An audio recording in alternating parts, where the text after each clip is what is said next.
लो इस चीज़ ਨੂੰ ਐਕਸੈਪਟ नहीं करते पे ਕਾਸਟਿਜ਼ਮ करके गंदियां हरकतां तक उतरे हुए आ। ਜਦੋਂ ਉਹਨਾਂ ਨੂੰ ਪਤਾ ਚੱਲਿਆ ਕਿ ਇਹ ਹੀ ਕਾਸਟ ਐਸੀ ਹੈਗੀ ਹੈ, ਫਿਰ ਉਹਨਾਂ ਨੇ ਉੱਥੋਂ ਸ਼ੁਰੂ ਕੀਤਾ ਕਿ ਤੂੰ ਤੇ ਸਾਡੇ ਕੁਲ ਦਾ ਸਤਿਆਨਾਸ਼ ਕਰ ਦੇਣਾ ਆ। ਇਹਨਾਂ ਮੇਨ ਟਾਈਮ ਕਈ ਵਾਰ ਉਹਨਾਂ ਨੇ ਹਰਾਸ ਕਰਨਾ, ਰਾਹ ਜਾਂਦੀ ਨੂੰ ਵੀ ਕਈ ਵਾਰ ਗਲਤ ਬੋਲਣਾ।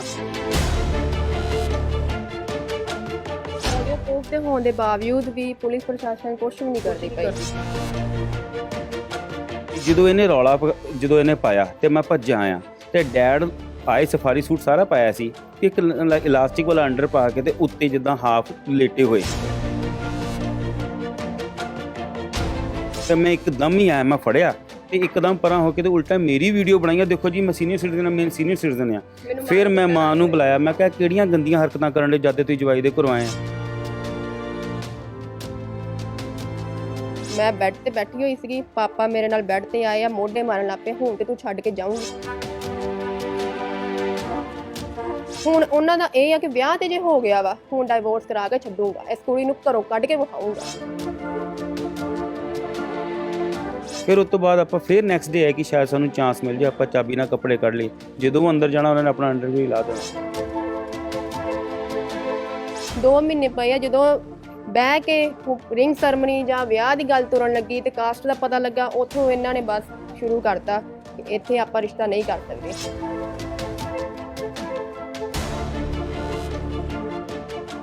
ਘਰੇਲੂ ਮਸਲਾ ਜਦੋਂ ਘਰ ਦੀ ਚਾਰ ਦੀਵਾਰੀ ਪਾਰ ਕਰਕੇ ਬਾਹਰ ਨਿਕਲ ਜਾਵੇ ਤਾਂ ਫਿਰ ਘਰੇਲੂ ਨਹੀਂ ਰਹਿੰਦਾ, ਸਮਾਜਿਕ ਬਣ ਜਾਂਦਾ ਹੈ। ਬਿਲਕੁਲ ਉਸੇ ਤਰੀਕੇ ਦੇ ਨਾਲ ਅੱਜ ਇੱਕ ਮਸਲਾ ਜਿਹੜਾ ਹੈ, ਅੱਜ ਇੱਥੇ ਪ੍ਰੈਸ ਕਲੱਬ ਵਿਖੇ ਆਇਆ ਹੈ, ਪ੍ਰੈਸ ਕਾਨਫਰੰਸ ਕੀਤੀ ਗਈ ਹੈ ਆਪਣੇ ਹੀ ਪੇਰੈਂਟਸ ਦੇ ਖਿਲਾਫ, ਆਪਣੇ ਹੀ ਮਾਤਾ ਪਿਤਾ ਦੇ ਖਿਲਾਫ ਇੱਕ ਪ੍ਰੈਸ ਕਾਨਫਰੰਸ ਕੀਤੀ ਗਈ ਹੈ। ਕੀ ਕਾਰਨ ਨੇ, ਕਿੰਨਾ ਕਾਰਨਾਂ ਕਰਕੇ ਆਵਾਜ਼ ਇਹਨਾਂ ਦੇ ਵੱਲੋਂ ਆਪਣੇ ਹੀ ਮਾਤਾ ਪਿਤਾ ਦੇ ਖਿਲਾਫ ਚੱਕੀ ਜਾ ਰਹੀ ਹੈ। ਗੱਲਬਾਤ ਕਰਨ ਦੇ ਲਈ ਨਿਊਲੀ ਕਪਲ ਨੇ, 4 ਮਹੀਨੇ ਹੋਏ ਨੇ ਹਜੇ ਇਹਨਾਂ ਦੀ ਮੈਰਿਜ ਨੂੰ। ਕੀ ਕਾਰਨ ਪੈ ਗਏ ਅੱਜ ਇਹਨਾਂ ਨੂੰ ਪੱਤਰਕਾਰ ਵਾਰਤਾ ਕਰਨੀ ਪਈ ਹੈ? ਗੱਲਬਾਤ ਕਰ ਲੈਣੇ। ਮੈਡਮ, ਕੀ ਨਾਮ ਕੀ ਹੈ ਤੁਹਾਡਾ? ਰਮਨਪ੍ਰੀਤ ਕੌਰ। ਅੱਛਾ, ਕੀ ਗੱਲ ਹੋ ਗਈ ਕਿ ਅੱਜ ਆਪਣੇ ਹੀ ਮਾਤਾ ਪਿਤਾ ਦੇ ਖਿਲਾਫ ਤੁਹਾਨੂੰ ਆਵਾਜ਼ ਬੁਲੰਦ ਕਰਨੀ ਪਈ, ਪੱਤਰਕਾਰ ਵਾਰਤਾ ਕਰਨੀ ਪਈ? ਸਰ, ਮੇਰੇ ਮਾਤਾ ਪਿਤਾ ਨਹੀਂ, ਮੇਰੇ ਫਾਦਰ ਇਨ ਲਾਅ ਤੇ ਮਦਰ ਇਨ ਲਾਅ ਦੇ ਅਗੇਂਸਟ ਆਪਾਂ ਹੈਗੇ ਆ। ਕਿਉਂ ਕਰਦੇ ਪਏ ਆ? ਕਿਉਂਕਿ ਮੈਂ ਇੱਕ ਐਸੀ ਕਾਸਟ ਤੋਂ ਬਿਲੋਂਗ ਕਰਦੀ ਪਈ ਆ ਤੇ ਮੇਰੇ ਜਿਹੜੇ ਹਸਬੰਡ ਆ ਜੱਟ ਕਾਸਟ ਤੋਂ ਬਿਲੋਂਗ ਕਰਦੇ ਆ। ਫਾਦਰ ਇਨ ਲਾਅ ਔਰ ਮਦਰ ਇਨ ਲਾਅ ਇਸ ਚੀਜ਼ ਨੂੰ ਐਕਸੈਪਟ ਨਹੀਂ ਕਰਦੇ ਪਏ, ਕਾਸਟਿਜ਼ਮ ਕਰਕੇ ਗੰਦੀਆਂ ਹਰਕਤਾਂ ਤੱਕ ਉਤਰੇ ਹੋਏ ਆ। ਨਾਲੇ ਇੱਕ ਗੰਦੀ ਸ਼ਬਦਾਵਲੀ, ਵਲਗਰ ਵਰਡਸ ਬੋਲਨੇ ਸਟਾਰਟ ਕੀਤੇ ਹੋਏ ਆ। ਮੈਂ ਕਈ ਵਰਡ ਵੀ ਤੁਹਾਨੂੰ ਦੱਸ ਨਹੀਂ ਸਕਦੀ, ਉਹ ਕਿੰਨੀ ਮਤਲਬ ਘਟੀਆ ਇੱਕ ਸੋਚ ਲੈ ਕੇ ਬੈਠੇ ਹੋਏ ਆ ਕਾਸਟਿਜ਼ਮ ਕਰਕੇ। ਮੈਰਿਜ ਜਿਹੜੀ ਹੈ ਤੁਹਾਡੀ ਲਵ ਮੈਰਿਜ ਸੀ ਜਾਂ ਅਰੇਂਜ ਮੈਰਿਜ? ਸਰ, ਇਹ ਅਰੇਂਜ ਇਨ ਲਵ ਸੀਗੀ। ਪਾਪਾ ਨੇ ਖੁਦ ਰਿਸ਼ਤਾ ਮੰਗਿਆ, ਖੁਦ ਮਤਲਬ ਸਾਨੂੰ ਆਪਸ 'ਚ ਮਿਲਾਇਆ। ਜਦੋਂ ਪਤਾ ਲੱਗਾ ਕਿ ਮੇਰੀ ਕਾਸਟ ਕੋਈ ਦੂਸਰੀ ਆ, ਐਸੀ ਆ, ਨਾਲ ਹੀ ਇਹਨਾਂ ਨੇ ਮਤਲਬ ਝੂਠ ਮਾਰ ਕਰਨਾ ਸ਼ੁਰੂ ਕਰ ਦਿੱਤਾ। ਇਹਨਾਂ ਨੂੰ ਬੇਦਖਲ ਕਰਦਾ ਉਸੇ ਟਾਈਮ ਪੀਰੀਅਡ 'ਚ ਹੀ। ਬਾਅਦ 'ਚੋਂ ਜਦੋਂ ਇਹਨਾਂ ਦੀ ਇੱਕ ਆਡੀਓ ਸੀਗੀ ਜੋ ਇੱਕ ਗਲਤ ਵਰਡਿੰਗ ਯੂਜ਼ ਕਰਦੇ ਸੀ। ਰਿਸ਼ਤਾ ਹੋਇਆ ਤਾਂ ਤੁਹਾਡੇ ਜਿਹੜੇ ਫਾਦਰ ਇਨ ਲਾਅ ਉਹਨਾਂ ਨੂੰ ਪਤਾ ਨਹੀਂ ਸੀਗਾ ਕਿ ਜਿਹੜਾ ਤੁਸੀਂ ਐਸੀ ਕਾਸਟ ਤੋਂ ਬਿਲੋਂਗ ਕਰਦੇ ਹੋ? ਸਰ, ਫਾਦਰ ਇਨ ਲਾਅ ਇੱਕ ਫੈਮਿਲੀ ਡਾਕਟਰ ਸੀਗੇ ਸਾਡੇ। 20 ਸਾਲ ਤੋਂ ਆਪਾਂ ਇੱਥੇ ਜਲੰਧਰ ਆਪਣਾ ਘਰ ਵਾ, 20 ਸਾਲ ਤੋਂ ਆਪਾਂ ਇਹਨਾਂ ਦੇ ਕਲੀਨਿਕ ਤੇ ਮੈਡੀਸਨ ਲੈਂਦੇ ਆਏ ਆ। ਪਤਾ ਵੀ ਈਵਨ ਦੋ ਉਹ ਮੇਰੇ ਬ੍ਰਦਰ ਦੀ ਮੈਰਿਜ ਤੇ ਵੀ ਆਏ ਹੋਏ ਆ। ਬਟ ਫਿਰ ਜਦੋਂ ਮੇਰੇ ਰਿਸ਼ਤੇ ਦੀ ਗੱਲ ਸ਼ੁਰੂ ਹੋਈ, ਆਪ ਹੀ ਰਿਸ਼ਤਾ ਜਦੋਂ ਮੰਗਿਆ, ਜਦੋਂ ਪਤਾ ਲੱਗਾ ਕਿ ਇਹ ਐਸੀ ਕਾਸਟ ਤੋਂ ਬਿਲੋਂਗ ਕਰਦੇ ਆ, ਉੱਠਣਾ ਬੈਠਣਾ ਬਹੁਤ ਵਧੀਆ ਸੀ। ਫੈਮਿਲੀ ਡਾਕਟਰ, ਮੇਰੇ ਬ੍ਰਦਰ ਦੇ ਨਾਲ ਬਹੁਤ ਵਧੀਆ ਰਿਲੇਸ਼ਨ ਸੀਗੇ।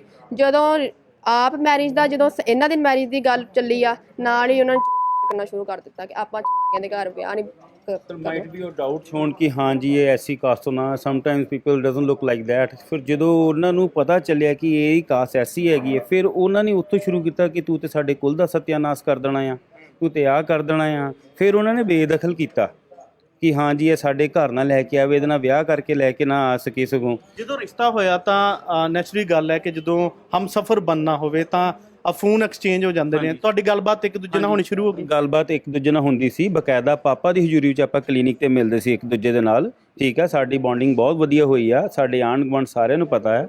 ਜਦੋਂ ਕਾਸਟਿਜ਼ਮ ਦਾ ਇਸ਼ੂ ਆਇਆ ਉਦੋਂ ਜ਼ਿਆਦਾ ਮੈਟਰ ਵਧਿਆ ਤੇ ਤੁਹਾਡੀ ਬੌਂਡਿੰਗ ਆਪਸ ਦੇ ਵਿੱਚ ਵਧੀਆ ਹੋ ਜਾਂਦੀ ਹੈ। ਪਰ ਤੁਹਾਡੇ ਜਿਹੜੇ ਪੇਰੈਂਟਸ ਨੇ ਉਹ ਬਾਅਦ ਦੇ ਵਿੱਚ ਕਹਿ ਦਿੰਦੇ ਨੇ ਕਿ ਵਿਆਹ ਨਹੀਂ ਹੋ ਸਕਦਾ, ਵਿਆਹ ਨਹੀਂ ਹੋਣ ਦੇਣਾ, ਕਿਉਂਕਿ ਇਹਨਾਂ ਦੇ ਕਾਸਟ 'ਚ ਸਾਡੇ ਕੁਲ ਦਾ ਸਤਿਆਨਾਸ਼ ਹੋ ਜਾਣਾ। ਇਹੀ ਸਾਨੂੰ ਜਿਹੜਾ ਇੱਕ ਇਸ਼ੂ ਆ ਰਿਹਾ ਹੈਗਾ। ਫਿਰ ਬਾਅਦ ਨੂੰ ਇਸੇ ਕਰਕੇ ਉਹਨਾਂ ਨੇ ਮੈਨੂੰ ਬੇਦਖਲ ਕੀਤਾ ਆ ਕਿ ਘਰ ਨਾਲ ਲੈ ਕੇ ਆ ਜਾਏ। ਬਕਾਇਦਾ ਫਿਰ ਵੀ ਉਸ ਤੋਂ ਬਾਅਦ ਆ ਰਿਹਾ, ਮੈਂ 2016 2021 ਤੱਕ ਮੈਂ ਘਰ ਰਹਿ ਰਿਹਾ। ਇਹਨਾਂ ਮੇਨ ਟਾਈਮ ਕਈ ਵਾਰ ਉਹਨਾਂ ਨੇ ਹਰਾਸ ਕਰਨਾ, ਰਾਹ ਜਾਂਦੀ ਨੂੰ ਵੀ ਕਈ ਵਾਰ ਗਲਤ ਬੋਲਣਾ। ਤੇ ਬਸ ਇਹ ਕਾਸਟ ਕਰਕੇ ਹੀ ਸਾਡਾ ਮੈਟਰ ਸਰ ਕੋ ਆਡੀਓ ਪ੍ਰੂਫ ਹੈਗੀਆਂ। ਮੈਂ ਤੇ ਚਾਹੁੰਦਾ ਮੇਰੇ ਸਾਰੇ ਵੀਰ ਇੱਕ ਵਾਰੀ ਸੁਣੋ ਤਾਂ ਸਹੀ। ਕਈ ਵਾਰ ਗੱਲਾਂ ਦੱਸੀਆਂ ਨਹੀਂ ਜਾਂਦੀਆਂ, ਬੰਦਾ ਕਨਫਿਊਜ਼ ਹੋ ਜਾਂਦਾ। This is my first time ਕਿ ਕੈਮਰੇ ਸਾਹਮਣੇ ਗੱਲ ਕਰਨ ਡਿਆ ਆ। ਸੋ ਜੇ ਕੋਈ ਗੱਲ ਬਕਾਇਦਾ ਆਡੀਓ ਪ੍ਰੂਫ ਦੇ ਹੋਣ ਦੇ ਬਾਵਜੂਦ ਵੀ ਪੁਲਿਸ ਪ੍ਰਸ਼ਾਸਨ ਕੁਝ ਵੀ ਨਹੀਂ ਕਰਦੀ ਪਈ। ਉਹ ਈਵਨ ਸਾਡਾ ਮਜ਼ਾਕ ਬਣਾਉਂਦੀ ਆ ਕਿ ਤੁਸੀਂ ਪੇਰੈਂਟਸ ਦੇ ਖਿਲਾਫ ਹੋ। ਪੇਰੈਂਟਸ ਹੀ ਹੁੰਦੇ ਆ, ਜਦ ਕਿ ਪੇਰੈਂਟਸ ਮਤਲਬ ਜੇ ਪੇਰੈਂਟਸ ਆ ਉਹ ਗੰਦੀਆਂ ਹਰਕਤਾਂ ਕਰਨ ਤੱਕ ਵੀ ਆ ਜਾਣ, ਸਾਨੂੰ ਘਰੋਂ ਕੱਢਣ ਦੀ ਕਰਨ ਤੇ ਕਿ ਗੰਦੀਆਂ ਹਰਕਤਾਂ ਵੀ ਆਪਾਂ ਕਰਨ ਨੂੰ ਤਿਆਰ ਹੋਗੇ। ਤੇ ਚਿੱਟੀ ਦਾੜੀ ਆ ਸਾਡੀ, ਸਾਨੂੰ ਕਿਸੇ ਨੇ ਕੁਝ ਕਹਿਣਾ ਨਹੀਂ ਆ। ਕੀ ਗੱਲਬਾਤ ਹੋਈ ਇਦਾਂ? ਸਰ ਹੁਣ ਜਦੋਂ 6 ਜੁਲਾਈ ਨੂੰ 26 ਮਾਰਚ ਨੂੰ ਸਾਡਾ ਵਿਆਹ ਹੋਇਆ, 26 ਮਾਰਚ ਨੂੰ ਇਹਨਾਂ ਦੇ ਪੇਰੈਂਟਸ ਘਰੋਂ ਚਲੇ ਗਏ। ਹਾਂਜੀ ਆਪਣੀ ਇਹਨਾਂ ਸਿਸਟਰ ਕੋਲ ਚਲੇ ਗਏ, ਜਵਾਈ ਘਰ ਰਹਿ ਰਹੇ ਉਦੋਂ ਦੇ। 6 ਜੁਲਾਈ ਨੂੰ ਪੁਲਿਸ ਦੇ ਨਾਲ ਆਏ ਆ, ਠੀਕ ਹੈ, ਸਾਡੇ ਕੋਲ ਪ੍ਰੂਫ ਪਏ ਹੋਏ ਆ ਕਿੱਦਾਂ ਇਹ ਆਏ, ਇਲੀਗਲੀ ਆਏ ਆ ਕੇ ਪੁਲਿਸ ਛੱਡ ਗਈ ਉਹਨਾਂ ਨੂੰ, ਠੀਕ ਹੈ। ਕਮਰੇ 'ਚ ਕੱਢਣ ਲਈ, ਘਰੋਂ ਕੱਢਣ ਲਈ ਪਾਪਾ ਗੰਦੀਆਂ ਹਰਕਤਾਂ ਤੱਕ ਕਰਨ ਆਏ ਆ। ਮੈਂ ਬੈੱਡ ਤੇ ਬੈਠੀ ਹੋਈ ਸੀਗੀ, ਪਾਪਾ ਮੇਰੇ ਨਾਲ ਬੈੱਡ ਤੇ ਆਏ ਆ, ਮੋਢੇ ਮਾਰਨ ਲੱਗ ਪਏ, ਹੁਣ ਤੇ ਤੂੰ ਛੱਡ ਕੇ ਜਾਊਂਗੀ ਕਮਰਾ, ਘਰੋਂ ਕੱਢਣ ਦੀ। ਇਹ ਬਾਹਰ ਸੀਗੇ। ਮੰਮਾ ਨੇ ਵੀ ਗਲਤ ਗੱਲਾਂ ਕਰਨੀਆਂ ਸ਼ੁਰੂ ਕਰ ਦਿੱਤੀਆਂ। ਪਾਪਾ ਨੇ ਲੱਤ ਮੇਰੇ ਰੱਖੀ ਉੱਪਰ ਤੇ ਹੁਣ ਤੇ ਤੂੰ ਜਿੱਦਾਂ ਮਰਜ਼ੀ ਛੱਡ ਕੇ ਜਾਊਂਗੀ। ਹੁਣ ਉਹਨਾਂ ਦਾ ਇਹ ਆ ਕਿ ਵਿਆਹ ਤੇ ਜੇ ਹੋ ਗਿਆ ਵਾ, ਹੁਣ ਡਾਈਵੋਰਸ ਕਰਾ ਕੇ ਛੱਡੂਗਾ, ਇਸ ਕੁੜੀ ਨੂੰ ਘਰੋਂ ਕੱਢ ਕੇ ਵਿਖਾਊਂਗਾ। ਬੇਟਰ ਇਹ ਹੈਗਾ ਕਿ ਜੇਕਰ ਮੇਰਾ ਮੁੰਡਾ ਜਿੱਦਾਂ ਆਂਢ ਗੁਆਂਢ ਨੂੰ ਗੱਲਾਂ ਕਰਦੇ ਆ ਕਿ ਹਾਂ ਜੀ ਆਪੇ ਡਿਵੋਰਸ ਹੋ ਗਿਆ, ਮੇਰਾ ਮੁੰਡਾ ਛੱਡੂਗਾ, ਤੇ ਹਾਂ ਜੀ ਕਈ ਸੱਜਣ ਮਿੱਤਰ ਹੈ ਕਿ ਮੁੰਡੇ ਨੇ ਨਹੀਂ ਛੱਡਣਾ। ਜੇ ਮੁੰਡਾ ਨਹੀਂ ਛੱਡੂਗਾ ਤੇ ਕੁੜੀ ਛੱਡੂਗੀ ਸਗੋਂ। ਗੰਦੀਆਂ ਹਰਕਤਾਂ ਤੁਹਾਡੇ ਫਾਦਰ ਸਾਹਿਬ ਤੇ ਜਿਹੜੀ ਇਹਨਾਂ ਨੇ ਮੈਮ ਨੇ ਗੱਲ ਕੀਤੀ, ਤੁਹਾਡੇ ਪਤਨੀ ਨੇ, ਕਿ ਇਦਾਂ ਦੀ ਹਰਕਤ ਕੀਤੀ, ਤੁਹਾਡੀ ਨੌਲੇਜ ਸੀ ਕਿ? ਹਰਕਤ ਮੈਂ ਦੱਸਦਾ, ਜਦੋਂ ਇਹ ਘਰ ਆਏ ਪੁਲਿਸ ਚਲ ਗਈ, ਗੇਟ ਜਿਹੜੇ ਵੈਲਡਿੰਗ ਨਾਲ ਕੱਟੇ ਸੀ ਮੈਂ ਵੀਡੀਓ ਬਣਾਉਣ ਗਿਆ ਐਜ਼ ਅ ਪ੍ਰੂਫ ਕਿ ਮੈਂ ਕਿਸੇ ਨੂੰ ਸ਼ੋਅ ਕਰਾਂ।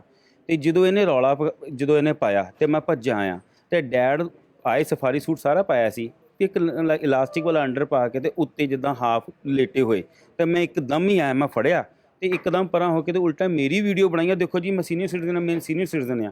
ਫਿਰ ਮੈਂ ਮਾਂ ਨੂੰ ਬੁਲਾਇਆ, ਮੈਂ ਕਿਹਾ ਕਿਹੜੀਆਂ ਗੰਦੀਆਂ ਹਰਕਤਾਂ ਕਰਨ ਦੇ ਜਦ ਤੁਸੀਂ ਜਵਾਈ ਦੇ ਘਰੋਂ ਆਏ ਆ। ਤੇ ਮਾਂ ਨੇ ਫਿਰ ਇੱਕ ਗੱਲ ਕੀਤੀ ਕਿ ਤੁਹਾਨੂੰ ਤੇ ਜੱਟਾਂ ਦੀ, ਮੈਂ ਕਹਿ ਸਕਦਾ ਇੱਥੇ ਜਾਤੀ ਸੂਚਕ ਆਪਾਂ ਨਹੀਂ ਚਾਹੁੰਦੇ ਕਿ ਹਾਂ ਬਿਲਕੁਲ ਸਾਡੇ ਦੇਸ਼ ਵਿਦੇਸ਼ ਦੀ ਧਰਤੀ ਤੇ ਦੇਖੀਆਂ ਜਾਣੀਆਂ ਤਸਵੀਰਾਂ, ਜਾਤੀ ਸੂਚਕ ਆਪਾਂ ਲਫ਼ਜ਼ ਕੋਈ ਨਹੀਂ ਬਸ। ਦੂਸਰੀ ਗੱਲ, ਫਿਰ ਆਪਾਂ ਨੈਕਸਟ ਡੇ 2 ਦਿਨਾਂ ਬਾਅਦ ਕੱਪੜੇ ਲੈਣ ਆਏ, ਕੱਪੜੇ ਲੈਣ ਗਏ ਤੇ ਇਹਨੇ ਅੰਦਰ ਦਾ ਵਾਸ਼ਰੂਮ ਯੂਜ਼ ਕੀਤਾ। ਬਾਹਰ ਵਾਸ਼ਰੂਮ ਦੇ ਲੱਗੇ ਉਹ ਭੂੰਡ ਜੇ ਲੱਗੇ, ਉੱਥੇ ਨਹੀਂ ਜਾਂਦੀ, ਡਰਦੀ, ਅੰਦਰ ਦਾ ਵਾਸ਼ਰੂਮ ਕੀਤਾ। ਤੇ ਮੈਂ ਥੋੜਾ ਪਰਾਂ ਹੋਇਆ ਤੇ ਇੱਕਦਮ ਹੀ ਵਾਸ਼ਰੂਮ ਦੇ ਅੰਦਰ ਆਏ ਤੇ ਇਹਦੀ ਬਾਹ ਫੜ ਕੇ ਇਹਨੂੰ ਬਾਹਰ ਕੱਢਣ ਦੀ ਕੀਤੀ ਕੋਸ਼ਿਸ਼। ਬਾਹਰ ਦਾ ਵਾਸ਼ਰੂਮ ਯੂਜ਼ ਕਰਦੀਆਂ, ਅੰਦਰ ਤਾਂ ਨਹੀਂ, ਇਸੇ ਕਰਕੇ ਬਾਹਰ ਬਣਾਇਆ। ਫਿਰ ਉਸ ਤੋਂ ਬਾਅਦ ਆਪਾਂ ਕੱਪੜੇ ਤੇ ਲੈ ਕੇ ਨਹੀਂ ਗਏ, ਆਪਾਂ ਅੰਕਲ ਦੇ ਘਰ ਰਹਿ ਰਹੇ ਹਾਂ। ਫਿਰ ਉਸ ਤੋਂ ਬਾਅਦ ਆਪਾਂ ਫਿਰ ਨੈਕਸਟ ਡੇ ਆਏ ਕਿ ਸ਼ਾਇਦ ਸਾਨੂੰ ਚਾਂਸ ਮਿਲ ਜਾਏ, ਆਪਾਂ ਚਾਬੀ ਨਾਲ ਕੱਪੜੇ ਕੱਢ ਲਏ। ਜਦੋਂ ਅੰਦਰ ਜਾਣਾ ਉਹਨਾਂ ਨੇ ਆਪਣਾ ਅੰਡਰ ਵੀ ਲਾ ਦੇਣਾ। ਫਿਰ ਅਸੀਂ ਸਰ ਘਰ ਨਹੀਂ ਗਏ। ਜਦੋਂ ਪਤਾ ਦਿਨ ਆਪਾਂ ਕਿਸੇ ਦੇ ਘਰ, ਕਦੀ ਕਿਸੇ ਦੇ ਘਰ, ਕਦੀ ਕਿਸੇ ਦੇ ਘਰ ਭਟਕਦੇ ਰਹੇ ਆ। ਉਹ ਇਸ ਚੀਜ਼ ਦਾ ਹੀ ਫਾਇਦਾ ਉਠਾਉਂਦੇ ਰਹੇ ਕਿ ਮੈਂ ਜਦੋਂ ਵੀ ਘਰ ਜਾਣਾ ਗੰਦੀਆਂ ਹਰਕਤਾਂ ਸਟਾਰਟ ਕਰ ਦੇਣੀਆਂ। ਮੈਂ ਫਿਰ ਬਾਹਰ ਖੜੀ ਰਹਿਣਾ, ਮੈਂ ਤੁਸੀਂ ਕੱਪੜੇ ਲੈ ਆਓ। ਕੱਪੜੇ ਜੇ ਲੈਣ ਜਾਈਦਾ ਸੀ ਆਪਣੇ, ਤੇ ਮੰਮੀ ਨੇ ਕਹਿਣਾ ਗੁੰਡੇ ਲੈ ਕੇ ਆਏ। ਪਾਪਾ ਨੇ ਉਸੇ ਟਾਈਮ ਮੈਂ ਫੋਨ ਕਰਦਾ ਐਸਐਚਓ ਨੂੰ, ਉਦੋਂ ਸੁਲੱਖਣ ਸਿੰਘ ਐਸਐਚਓ ਸੀ। ਬਹੁਤ ਸਾਰੇ ਜਦੋਂ ਆਪਾਂ ਇਦਾਂ ਦੇ ਘਰੇਲੂ ਮਸਲੇ ਵੱਧ ਜਾਂਦੇ ਨੇ ਤਾਂ ਰਿਸ਼ਤੇਦਾਰ ਜਾਂ ਫਿਰ ਨਜ਼ਦੀਕੀ ਜਿਹੜੇ ਲੋਕ ਹੁੰਦੇ ਨੇ ਆਪਸ ਦੇ ਵਿੱਚ ਪੈ ਕੇ ਮਸਲਾ ਹੱਲ ਕਰਵਾ ਦਿੰਦੇ ਨੇ। ਕੋਈ ਇਦਾਂ ਦਾ ਨਹੀਂ ਗੱਲਬਾਤ ਹੋਈ ਤੁਹਾਡੇ ਨਾਲ? ਰਿਸ਼ਤੇਦਾਰਾਂ ਨੂੰ 2016 ਤੇ ਸਭ ਕੁਝ ਪਤਾ ਆ, ਪਰ ਮੇਰੇ ਜਿਹੜੇ ਸਾਡੇ ਘਰ ਦੇ ਵਿੱਚ ਕੋਈ ਰਿਸ਼ਤੇਦਾਰ ਫਸਟ ਆਫ ਆਲ ਆਂਦਾ ਨਹੀਂ ਆ। ਮੰਮੀ ਵੱਲੋਂ ਜੇ ਮਾਸੀਆਂ ਵਗੈਰਾ ਆਉਂਦੀਆਂ ਮੋਸਟਲੀ ਉਦੋਂ ਆਉਂਦੀਆਂ ਜਦੋਂ ਡੈਡ ਨਹੀਂ ਅਵੇਲੇਬਲ। ਕਲੀਅਰ ਕਰਿਓ ਕਿਉਂਕਿ ਦਰਸ਼ਕਾਂ ਨੂੰ ਆਪਾਂ ਦੱਸਿਆ ਕਿ 4 ਮਹੀਨੇ ਹੋਏ ਮੈਰਿਜ ਨੂੰ। ਹਾਂਜੀ। ਫਿਰ 2016 ਦੀ ਗੱਲ ਕਿਸ ਤਰ੍ਹਾਂ? 2016 ਚ ਹੀ ਰਿਸ਼ਤਾ ਮੰਗਿਆ। 2016 ਤੋਂ ਹੀ ਆਪਾਂ ਇੱਕ ਦੂਜੇ ਨੂੰ ਜਾਣਦੇ ਆ। ਅੱਛਾ। 2016 ਦੇ ਜੁਲਾਈ ਚ ਪਾਪਾ ਨੇ ਰਿਸ਼ਤਾ ਮੰਗਿਆ, ਠੀਕ ਹੈ। ਅਗਸਤ ਨਹੀਂ, 2 ਮਹੀਨੇ ਬਾਅਦ ਚ ਅਗਸਤ ਆਪ ਰਿਸ਼ਤਾ ਮੰਗਿਆ। ਜਦੋਂ ਅਗਸਤ ਦੀ ਰੱਖੜੀਆਂ ਦਾ ਟਾਈਮ ਹੁੰਦਾ ਵਾ, ਉਦੋਂ ਇਹਨਾਂ ਨੇ ਟਾਈਮ ਪੀਰੀਅਡ ਪਾਤਾ, ਕੋਈ ਨਹੀਂ ਰੱਖੜੀਆਂ ਲੰਘਣ ਤੋਂ ਉਸ ਤੋਂ ਬਾਅਦ ਆਪਾਂ ਮਤਲਬ ਵਿਆਹ ਦੀ ਅੱਗੇ ਗੱਲ ਤੋਰਾਂਗੇ। 2 ਮਹੀਨੇ ਪਏ ਆ। ਜਦੋਂ ਬਹਿ ਕੇ ਰਿੰਗ ਸੈਰਮਨੀ ਜਾਂ ਵਿਆਹ ਦੀ ਗੱਲ ਤੁਰਨ ਲੱਗੀ ਤੇ ਕਾਸਟ ਦਾ ਪਤਾ ਲੱਗਾ, ਉੱਥੋਂ ਇਹਨਾਂ ਨੇ ਬਸ ਸ਼ੁਰੂ ਕਰਤਾ ਕਿ ਇੱਥੇ ਆਪਾਂ ਰਿਸ਼ਤਾ ਨਹੀਂ ਕਰ ਸਕਦੇ। ਤੂੰ ਮਤਲਬ ਸਾਡੇ ਕੋਲ ਆਡੀਓ ਵੀ ਪਈ ਆ, ਮੰਮੀ ਕਹਿੰਦੇ ਆ ਇਹਨਾਂ ਦੇ ਮੇਰੇ ਮਦਰ ਇਨ ਲੋ, ਤੂੰ ਕੋਈ ਹੋਰ ਕੁੜੀ ਦੇਖ ਲਾ। ਇਹ ਕੁੜੀਆਂ 'ਚ ਇਹ ਕਾਲੀ ਵੀ ਕਹਿੰਦੇ ਕੁੜੀ ਹੁੰਦੀ ਤੇ ਮੈਂ ਜੱਟ ਦੀ ਕੁੜੀ ਹੁੰਦੀ ਨਾ, ਜੱਟੀ ਹੁੰਦੀ, ਮੈਂ ਉੱਥੇ ਵੀ ਵਿਆਹ ਕਰ ਦੇਣਾ, ਇੱਥੇ ਨਹੀਂ ਹੋਣਾ। 5 ਸਾਲ ਸਿਰਫ ਵੇਟ ਕਰਦੇ ਰਹੇ ਹਾਂ। ਰਿਸ਼ਤੇਦਾਰ ਪਵਾਏ, ਪੇਸ਼ੈਂਟ ਪਵਾਏ, ਕਾਉਂਸਲਰ ਪਵਾਏ, ਠੀਕ ਹੈ ਜੀ, ਆਂਢ ਗੁਆਂਢ ਪਵਾਏ ਕਿ ਇਹਨਾਂ ਨੂੰ ਮਨਾਉਣ ਵਾਸਤੇ। ਇਹਨਾਂ ਨੇ ਕਿਸੇ ਦੀ ਗੱਲ ਨਹੀਂ ਸੁਣੀ।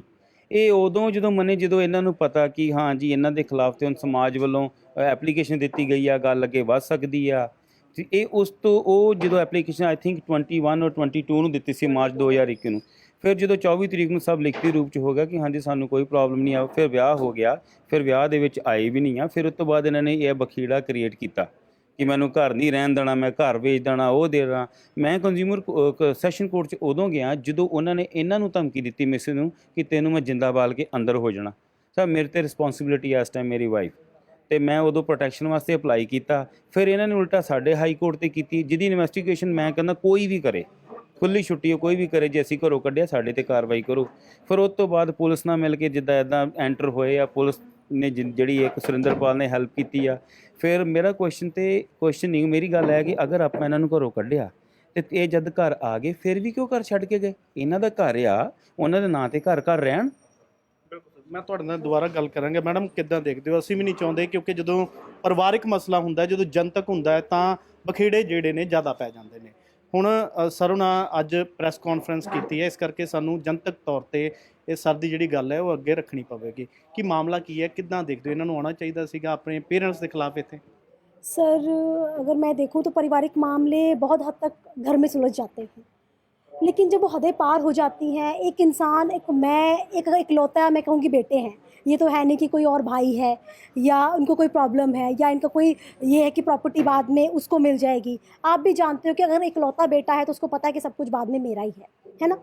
तो ये पारिवारिक मामला तब बढ़ा, देखो एक हमसफ़र जिसको हम बोलते हैं, जीवन साथी, सही जीवन साथी वही होता है जो सचमुच आपका साथ दे। इन्होंने अपनी वाइफ का साथ दिया और जब इनकी सुनवाई घर में नहीं हुई, इनको इतना परेशान किया गया, तो इनको लगा, इन्होंने पहले कहाँ कोशिश की, पुलिस, जो सबसे पहले हर कोई परेशान होता है पुलिस के पास जाता है। लेकिन जब इनकी वहाँ भी सुनवाई नहीं हुई तब ये संस्थाओं के पास भी गए, उसी थ्रू हमारे पास आए। ये कई संस्थाओं को इन्होंने मेल किया, बहुत कुछ किया, बट सुनवाई नहीं हुई। हमारे पास आए, हमें लगा नहीं ये मुद्दा है, क्योंकि देखो एक हम आज़ाद भारत में रह रहे हैं, आज़ाद भारत में हमें हक है जीने का अपनी इच्छा अनुसार। अगर हम कोई इलीगल काम करते, कुछ गलत काम करते तो हम कहते गलत है, लेकिन मुझे नहीं लगता कि कहीं से ये लोग गलत हैं कि शादी करके अगर अनदर कास्ट की लड़की है और आप शादी करके रह रहे हैं, पहले फादर साहब खुद उनको आप रिलेशन में जोड़ते हैं, फिर आप एक टाइम आता है सिर्फ कास्ट करके। सर ऐसे तो अगर देखा जाए, देखो मैं तो इनको सैल्यूट करती हूँ कि इन्होंने स्टैंड लिया, और मैं हर किसी को, अगर हम इस जाति पात को अगर हम सचमुच जड़ से ख़त्म करना चाहते हैं तो इसके लिए हमने, देखो किताबों में लिखा हुआ है, किताबों में लिख दी है हमने ये चीज़ें कि कास्ट की बात नहीं की जाएगी, लेकिन कहीं ना कहीं ये चीज़ें की जा रही हैं, आज भी की जा रही हैं। और हम ऐसे स्टैंड लेंगे एक दूसरे के लिए। सबसे पहले WHO के लिए सबसे पहले मैटर करता है ह्यूमन, एक मानव और मानव के अधिकार, जाति धर्म सब बात में। और मैं इनको सचमुच अप्रिशिएट करती हूँ। देखो अभी भी हम यही चाहते हैं कि ये आराम से प्यार से परिवार की तरह रहें और इनके फादर साहब इनके साथ रहें। कोई भी बच्चा नहीं चाहता अपने माँ बाप से दूर होना, और ना ही आई थिंक मुझे लगता है कि, लेकिन ये सिर्फ कास्ट को लेके इतने इश्यूज़ क्रिएट करने, तो ये गलत है सर। ਜੀ ਤੁਹਾਡੀ ਹੁਣ ਕੀ ਮੰਗ ਹੈ? ਕਿਉਂਕਿ ਮਾਮਲਾ ਤਾਂ ਕਾਫੀ ਹੁਣ ਹੱਦ ਤੱਕ ਜਨਤਕ ਹੋ ਗਿਆ, ਲੋਕਾਂ ਤੱਕ ਤਸਵੀਰਾਂ ਵੀ ਤੁਹਾਡੀਆਂ ਪਹੁੰਚਣਗੀਆਂ। ਮੰਗ ਕੀ ਕਰਦੇ ਹੋ? ਕਿ ਸੈਪਰੇਟ ਰਹਿਣਾ ਚਾਹੁੰਦੇ ਹੋ, ਮਾਂ-ਬਾਪ ਦੇ ਨਾਲ ਰਹਿਣਾ ਚਾਹੁੰਦੇ ਹੋ? ਸਰ ਮੰਗ ਮੇਰੀ ਇੰਨੀ, ਪਹਿਲੇ ਜੋ ਬਣਦੀ ਕਾਰਵਾਈ ਇਹਨਾਂ ਤੇ ਹੋਣੀ ਚਾਹੀਦੀ। ਹਾਂ ਮੈਂ ਮੰਨਦਾ ਉਹਨਾਂ ਦਾ ਬੇਟਾ, ਕਈ ਸੋਚਦੇ ਹੋਣ ਕਿ ਹਾਂ ਬੇਟਾ ਆਪਣੇ ਬਾਪ ਤੇ ਕਰਵਾਉਣਾ, ਨਹੀਂ ਸਰ ਜੋ ਸਹੀ ਹੈ। ਮੈਂ ਉਦੋਂ ਵੀ ਉਸੇ ਕਰਕੇ ਸਟੈਂਡ ਲਿੱਤਾ ਸੀ ਕਿ ਹਾਂ ਜਿਹਨੇ ਇੱਕ ਲੜਕੀ ਦੇ ਨਾਲ ਨਜਾਇਜ਼ ਹੋ ਰਹੀ, ਇਹਨਾਂ ਦੇ ਡੈਡ ਨਹੀਂ ਹੈਗੇ, ਜਿੱਦਾਂ ਗੱਲਾਂ ਕਰਦੇ ਸੀ ਕਿ ਰੰਡੀਆਂ ਨਾਲ ਵਿਆਹ ਨਹੀਂ ਕਰੀਦਾ ਆਪਾਂ, ਮੈਂ ਉਦੋਂ ਵੀ ਇਸੇ ਕਰਕੇ ਸਟੈਂਡ ਲਿੱਤਾ। ਮੈਂ ਕੈਨੇਡਾ ਤੋਂ ਸਟੱਡੀ ਕਰਕੇ ਆਇਆ, ਠੀਕ ਹੈ, ਐਜੂਕੇਸ਼ਨ ਕੀਤੀ, ਮੇਰੇ ਤੇ ਉਹਨਾਂ ਦੇ ਵਿਚਾਰਾਂ 'ਚ ਬਹੁਤ ਫਰਕ ਆ। ਮੈਂ ਉਸੇ ਕਰਕੇ ਸਟੈਂਡ ਲਿੱਤਾ, ਅੱਜ ਵੀ ਉਸੇ ਤੇ ਸਟੈਂਡ ਹੈਗਾ। ਕਾਸ ਦਾ ਸੀ, ਹੌਲੀ ਸੁਲਝਾਉਣ ਦਾ ਆਪਾਂ ਸੋਚਦੇ, ਪਰ ਨਹੀਂ, ਜਦੋਂ ਅਸ਼ਲੀਲ ਹਰਕਤਾਂ ਕੀਤੀਆਂ ਜਾ ਰਹੀਆਂ, ਜਦੋਂ ਘਰ ਦਾ ਸਮਾਨ ਵੇਚ ਕੇ ਉਲਟਾ ਮੰਗੇ ਜਾ ਰਹੇ ਆ, ਇਹਦੇ ਤੇ ਮੰਗਿਆ ਕਿ ਇਹਦੇ ਨਾਲ ਕੋਈ ਕੰਪਰੋਮਾਈਜ਼ ਨਹੀਂ ਆ, ਇਹਨਾਂ ਦੇ ਸਖਤ ਤੋਂ ਸਖਤ ਕਾਰਵਾਈ ਹੋਣੀ ਚਾਹੀਦੀ ਆ। ਬਾਕੀ ਰਹੀ ਘਰ ਦੇ ਰਹਿਣ ਵਾਲੀ, ਮੈਂ ਨਹੀਂ ਕਹਿ ਰਿਹਾ ਕਿ ਹਾਂਜੀ ਮੇਰੇ ਨਾਲ ਘਰ ਕਰਾਓ, ਪਰ ਮੈਂ ਇੱਕਦਮ ਕਿੱਥੇ ਜਾਵਾਂ? ਸਾਰਾ ਘਰ ਤੇ ਕੈਨੇਡਾ ਤੋਂ ਆਉਣ ਤੋਂ ਬਾਅਦ ਮੈਂ ਸਾਰਾ ਪੈਸਾ ਲਾਇਆ, ਘਰ ਬਣਾਇਆ, ਇੱਕ ਮਹਿਲ ਬਣਾਇਆ, ਠੀਕ ਹੈ, ਸਾਨੂੰ ਕਮ ਸੇ ਕਮ ਉੱਥੇ ਰਹਿਣ ਤੇ ਦਿਓ। ਇੱਕ ਛੋਟੀ ਸੋਚ ਕਰਕੇ ਉਹਨਾਂ ਦੀ 67 68 ਏਜ ਹੋ ਗਈ ਆ, ਸਾਡੀ 38 ਹੋਈ, ਮੇਰੀ ਵੀ ਆਲਮੋਸਟ ਲਾਈਫ ਹਾਫ ਗਈ ਆ। ਸਾਡੀ ਜ਼ਿੰਦਗੀ ਸ਼ੁਰੂ ਹੋਣੀ, ਅਸੀਂ ਬਣਾਉਣਾ ਆ, ਅਸੀਂ ਅੱਗੇ ਵੀ ਆਪਣੀ ਲਾਈਫ ਤੋਰਨੀ ਆ, ਠੀਕ ਆ। ਉਹਨਾਂ ਦੇ ਤਾਂ ਲਾਈਫ ਆਲਮੋਸਟ ਡਨ ਆ, ਪਰ ਸਾਡੀ ਲਾਈਫ ਕਿਉਂ ਡਿਸਟਰੋਏ ਕੀਤੀ ਜਾ ਰਹੀ ਹੈ ਕਿ ਸਿਰਫ ਇੱਕ SC ਕਾਸਟ ਕਰਕੇ? ਮੈਂ ਵੈਰੀ ਮੱਚ ਰੈਡੀ ਹਾਂ। ਮੇਰੇ ਕੋਲ ਕੋਈ ਵੀ ਤੁਸੀਂ ਆਡੀਓ ਇੱਕ ਵਾਰੀ ਸੁਣੋ, ਕੋਈ ਵੀ ਵੀਡੀਓ ਜੋ ਪੁਲਿਸ ਪ੍ਰਸ਼ਾਸਨ, ਕੋਈ ਵੀ ਐਵਰੀਥਿੰਗ ਮੈਂ ਤੁਹਾਨੂੰ ਸ਼ਰੇਆਮ ਪ੍ਰੋਵਾਈਡ ਕਰਨ ਵਾਸਤੇ ਰੈਡੀ ਹਾਂ। ਮੇਰੀ ਮੰਗ ਫਿਰ ਐਟ ਦੀ ਐਂਡ ਆ, ਇਹਨਾਂ ਤੋਂ ਸਖਤ ਕਾਰਵਾਈ ਹੋਵੇ, ਤੇ ਜਿਹੜੇ ਹੋਰ ਵੀ ਲੋਕ ਜਿਨ੍ਹਾਂ ਨਾਲ ਬਹੁਤ ਨਜਾਇਜ਼ ਹੋ ਰਹੀ, ਮੈਨੂੰ ਕਈਆਂ ਦਾ ਨਾਮ ਨਹੀਂ ਦੱਸ ਸਕਦਾ, ਕਿ ਇਸ ਕਾਸਟਿਜ਼ਮ ਕਰਕੇ ਉਹਨਾਂ ਦੇ ਮਾਪਿਓ ਉਹਨਾਂ ਨਾਲ ਬਹੁਤ ਜ਼ਿਆਦਾ ਕਰ ਰਹੇ, ਭਰਾ ਪਰਿਵਾਰ ਕਰ ਰਹੇ ਆ, ਰਿਸ਼ਤੇਦਾਰ ਕਰ ਰਹੇ ਆ, ਉਹਨਾਂ ਨੂੰ ਵੀ ਥੋੜੀ ਇੱਕ ਹੋਪ ਦਿਖੇ ਕਿ ਸਾਡੀ ਜਿਹੜੀ ਆਉਣ ਵਾਲੀ ਜਨਰੇਸ਼ਨ ਇਸ ਕਾਸਟਿਜ਼ਮ ਤੋਂ ਜਿਹੜੀ ਹੈ ਬੈਕਵਰਡਨੈਸ ਤੋਂ ਦੂਰ ਹੋਵੇ। ਸਗੋਂ ਜੀ ਮੈਡਮ, ਲੱਗਦਾ ਹੈ ਕਿ ਚਲੋ ਹੁਣ ਮਸਲਾ ਤਾਂ ਕਾਫੀ ਉਲਝ ਚੁੱਕਾ ਹੈ। ਕੋਈ ਹੋ ਸਕਦਾ ਹੈ ਕਿ ਜੇਕਰ ਤੁਹਾਡੇ father in law mother in law ਕੋਈ ਗਲਤੀ ਮੰਨਦੇ ਆ ਤਾਂ ਦੁਬਾਰਾ ਤੋਂ ਇੱਕ ਹੋ ਸਕਦੇ ਹੋ, ਕਿਉਂਕਿ ਕੱਲਾ ਕੱਲਾ ਬੇਟਾ ਹੈ ਉਹਨਾਂ ਦਾ। ਸਰ ਮੌਕੇ ਉਹਨਾਂ ਨੂੰ ਕਾਫੀ ਮਿਲੇ ਆ। ਮੌਕਾ ਉਦੋਂ ਵੀ ਮਿਲਿਆ ਸੀਗਾ ਜਿੱਦਣ ਵਿਆਹ ਦਾ ਇਹਨਾਂ ਨੇ ਆਪ ਪੱਕਾ ਕੀਤਾ, ਉਦੋਂ ਹੀ ਆ ਜਾਂਦੇ ਸਭ ਮਤਲਬ ਕਿ ਜੋ ਪਿਛਲੀਆਂ ਗੱਲਾਂ ਸੀਗੀਆਂ ਸਭ ਬੰਦਾ ਭੁੱਲ ਜਾਂਦਾ। ਹੁਣ ਉਹ ਆਪ ਹੀ ਉਲਝਾਈ ਜਾਂਦੇ ਆ, ਆਪ ਹੀ ਨਹੀਂ ਉਹ ਸੌਟ ਆਊਟ ਕਰਨਾ ਚਾਹੁੰਦੇ, ਤੇ ਆਪਾਂ ਇਕੱਲਾ ਬੰਦਾ ਕੀ ਕਰ ਲੂਗਾ। ਆਪਾਂ ਮੀਡੀਆ ਸਾਹਮਣੇ ਕਿਉਂ ਆਏ ਆ, ਅਸੀਂ ਹੱਥ ਪੈਰ ਮਾਰ ਲਏ ਆ, ਸਾਨੂੰ ਕੋਈ ਮਤਲਬ ਆਸ ਨਹੀਂ, ਹੋਪ ਨਹੀਂ ਦਿਖਦੀ ਪਈ ਸੀ ਕਿ ਇਹਨਾਂ ਨੇ ਮਤਲਬ ਮੰਨਣਾ ਵਾ। ਹਰ ਪੇਸ਼ੈਂਟ, ਹਰ ਉਹਨਾਂ ਰਿਸ਼ਤੇਦਾਰ ਸਮਝਾ ਰਿਹਾ ਵਾ, ਉਹ ਸਮਝਣਾ ਨਹੀਂ ਚਾਹੁੰਦੇ। ਫਿਰ ਵੀ ਜੇਕਰ ਆਪਣੀ ਗਲਤੀ ਦਾ ਅਹਿਸਾਸ ਉਹਨਾਂ ਨੂੰ ਹੁੰਦਾ ਹੈ ਤਾਂ ਘਰ ਵਸਣ ਲਈ ਤਿਆਰ ਹੋ, ਕੋਈ ਚੱਕਰ ਨਹੀਂ ਹੈ ਤੁਹਾਨੂੰ। ਜਿੱਦਾਂ ਤੁਹਾਡੇ ਹਸਬੈਂਡ ਤੁਹਾਡਾ ਸਾਥ ਦੇ ਰਹੇ ਨੇ, ਕਿਉਂਕਿ ਫੈਮਿਲੀ ਕੋਈ ਵੀ ਨਹੀਂ ਚਾਹੁੰਦਾ, ਕਿਤੇ ਵੀ ਤੁਸੀਂ ਚਲੇ ਜਾਓ ਤਾਂ ਕੋਈ ਵੀ ਨਹੀਂ ਚਾਹੁੰਦਾ ਕਿ ਇਕੱਲਾ ਪੁੱਤ ਉਹਨਾਂ ਦਾ ਵੱਖ ਹੋ ਜਾਏ, ਆਪਣੇ ਮਾਂ-ਬਾਪ ਦਾ ਸਹਾਰਾ ਬਣਨਾ। ਜੇਕਰ ਕਿਤੇ ਨਾ ਕਿਤੇ ਤੁਹਾਨੂੰ ਲੱਗਦਾ ਕਿ ਅੰਡਰਸਟੈਂਡਿੰਗ ਹੁੰਦੀ ਹੈ ਤੁਹਾਡੀ, ਤਾਂ ਇਕੱਠੇ ਰਹਿ ਸਕਦੇ ਹੋ। ਜਿਹੜਾ ਮੇਰੇ ਨਾਲ ਗਲਤ ਹਰਕਤਾਂ ਹੋਈਆਂ ਉਹਦਾ ਮੈਂ ਇਨਸਾਫ ਤੇ ਜ਼ਰੂਰ ਲਵਾਂਗੀ, ਠੀਕ ਹੈ। ਜੇ ਅੱਗੇ ਉਹ ਸਹੀ ਤਰੀਕੇ ਨਾਲ ਮੈਨੂੰ ਨੋ ਸਮਝਣਗੇ, ਨੋ ਨੂੰ ਨੋ ਸਮਝਣਗੇ, ਪੁੱਤ ਨੂੰ ਪੁੱਤ ਸਮਝਣਗੇ, ਤੇ ਆਪਾਂ ਜ਼ਰੂਰ ਰਵਾਂਗੇ। ਅਸੀਂ ਤੇ ਅੱਜ ਵੀ ਕਹਿੰਦੇ ਤੁਸੀਂ ਘਰ ਕਿਉਂ ਛੱਡ ਕੇ ਗਏ ਹੋ, ਤੁਹਾਡਾ ਘਰ, ਤੁਸੀਂ ਰਵੋ, ਰਲ ਮਿਲ ਕੇ ਰਵੋ। ਪਰ ਉਹ ਸਮਝਣਾ ਨਹੀਂ ਚਾਹੁੰਦੇ, ਉਹ ਹੋਰ ਮਤਲਬ ਬਖੇਰੇ ਗਲਤ ਮਤਲਬ ਕੀ ਕਹਿੰਦੇ ਆ, ਕੰਪਲੇਂਟਸ ਪਾਈ ਜਾ ਰਹੇ ਆ, ਕੋਈ ਹਾਈ ਕੋਰਟ ਤੋਂ ਰਿਟ ਪਵਾਈ ਜਾ ਰਹੇ ਆ। ਅਸੀਂ ਤਾਂ ਨਹੀਂ ਕੁਝ ਕੀਤਾ, ਅਸੀਂ ਸਿਰਫ ਇੱਕ ਸਟੇ ਲਿੱਤਾ ਸੀਗਾ ਘਰ ਦਾ, ਇੱਕ ਪ੍ਰੋਟੈਕਸ਼ਨ ਦਿੱਤੀ ਆ। ਆਪ ਉਹਨਾਂ ਨੇ ਕੀਤਾ ਕਿ ਸਾਨੂੰ ਘਰੋਂ ਬਾਹਰ ਕੱਢਿਆ ਗਿਆ। ਅਸੀਂ ਅੱਜ ਵੀ ਕਹਿੰਦੇ ਪਏ ਆ, ਜੇ ਅਸੀਂ ਘਰੋਂ ਬਾਹਰ 26 ਤਰੀਕ ਨੂੰ ਕੱਢਿਆ ਵਾ, ਸਾਡੀ ਇਨਵੈਸਟੀਗੇਸ਼ਨ ਕੀਤੀ ਜਾਵੇ, ਜੋ ਬੰਦੀ ਕਾਰਵਾਈ ਸਾਡੇ ਤੇ ਕੀਤੀ ਜਾਵੇ। ਪਰ ਫਿਰ ਵੀ ਚਲੋ ਆਸ ਤੇ ਉਮੀਦ ਕਰਦੇ ਹਾਂ, ਕਿਉਂਕਿ ਚਾਹੁੰਦੇ ਹਾਂ ਅਸੀਂ ਵੀ, ਕਿਉਂਕਿ ਇਕੱਲਾ ਪੁੱਤਰ ਹੈ। ਜਦੋਂ ਮਾਪਿਆਂ ਨੂੰ ਵੀ ਦੁੱਖ ਹੁੰਦਾ ਜਦੋਂ ਕੋਈ ਇਸ ਤਰ੍ਹਾਂ ਦੀ ਤਕਰੀਰਬਾਜ਼ੀ, ਤਕਰਾਰ ਪਰਿਵਾਰ ਦੇ ਵਿੱਚ ਪੈਦਾ ਹੋ ਜਾਂਦੀ ਹੈ। ਨਾ ਚਾਹੁੰਦੇ ਹੋਏ ਵੀ ਸਾਨੂੰ ਪਰਿਵਾਰ ਦੇ ਵਿੱਚ ਜਦੋਂ ਇਹ ਮੀਡੀਆ ਸਾਹਮਣੇ ਆਉਂਦੇ ਨੇ ਤਾਂ ਇਹਨਾਂ ਦੇ ਨਾਲ ਗੱਲਬਾਤ ਕਰਕੇ ਤਸਵੀਰਾਂ ਜਿਹੜੀਆਂ ਨੇ ਜਨਤਕ ਕਰਨੀਆਂ ਪੈਂਦੀਆਂ ਨੇ। ਪਰ ਆਸ ਜ਼ਰੂਰ ਕਰਦੇ ਹਾਂ ਕਿ ਇੱਕ ਮਾਂ-ਬਾਪ ਦਾ ਜਿਹੜਾ ਪੁੱਤਰ ਹੈ, ਹੋ ਸਕਦਾ ਹੈ ਕਿ ਤਕਰਾਰ ਪੈਦਾ ਹੋਈ ਹੈ, ਪਰ ਤਕਰਾਰ ਨੂੰ ਦੂਰ ਕਰਕੇ ਦੁਬਾਰਾ ਜਿਹੜਾ ਪਰਿਵਾਰ ਹੈ ਵਸ ਜਾਵੇ, ਔਰ ਜਿੰਨੀਆਂ ਵੀ ਖਾਮੀਆਂ ਰਹੀਆਂ ਨੇ ਖਾਮੀਆਂ ਨੂੰ ਪੂਰਾ ਕੀਤਾ ਜਾ ਸਕੇ। ਵੀਡੀਓ ਜਰਨਲਿਸਟ ਜਤਿਨ ਦੇ ਨਾਲ ਅਮਨ ਚੰਦ, ਦੈਨਿਕ ਸਵੇਰਾ ਟੀਵੀ, ਜਲੰਧਰ।